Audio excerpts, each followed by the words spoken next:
Good morning. Today is Sunday, December 17th. My name is Jillian Major. I'm a Sunday school teacher here at First Congregational Church, United Church of Christ in Muskegon, Michigan.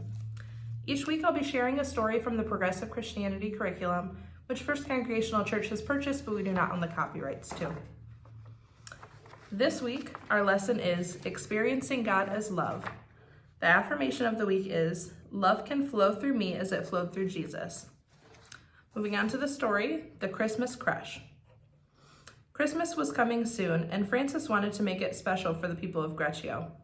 The little town of Greccio was surrounded by green forests where Francis loved to walk and talk with the birds and the animals. The birds would sit on his shoulders and sing joyfully, and the squirrels would eat from his hand. To Francis, every creature was a special friend. Francis thought the shepherds who were watching their sheep when the angel sang to them of the newborn baby in Bethlehem, and he had an idea. Francis went to see his friend Giovanni, who lived in Greccio. I have an idea for our Christmas Eve celebration, and I need your help. Then Francis told Giovanni his plan. Giovanni loved Francis, and he was happy to help with the preparations, but he couldn't help thinking that what Francis wanted was just a little strange. He was not sure what the people of Greccio would think, so he didn't tell anyone what Francis was planning. Late on Christmas Eve, when the stars filled the sky and the air was cold, the people of Greccio walked up to the path outside of town to a small cave in the hillside. They carried oil lamps and torches to light the way to where Giovanni had told them to go.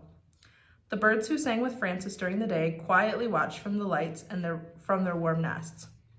They listened to the happy songs and laughter of the people making their way through the wood.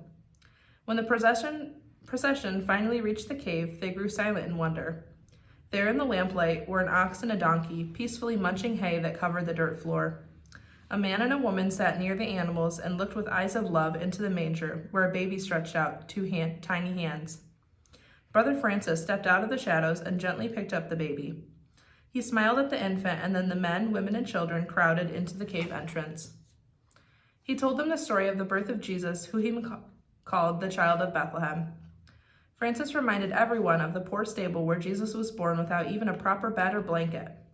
He spoke of the animals that slept in the same straw that filled the mangers, which became a crib, and the shepherds who heard the angels and came to see the newborn Messiah. In the dark, cold night with Francis, the townspeople felt like they were visitors at that stable in Bethlehem, watching the animals and Mary and Joseph and the newborn baby. They could feel angels near as they listened to Francis speak, and then they sang songs of joy. When it was finally time to go, the farmer and his wife carried their sleeping baby home, and the others followed the family back down the path, beneath the sky filled with stars. Giovanni was overcome with love. He should have never doubted his dear friend. Out there in that little cave, Francis had given Greccio an experience of Christmas that would never be forgotten.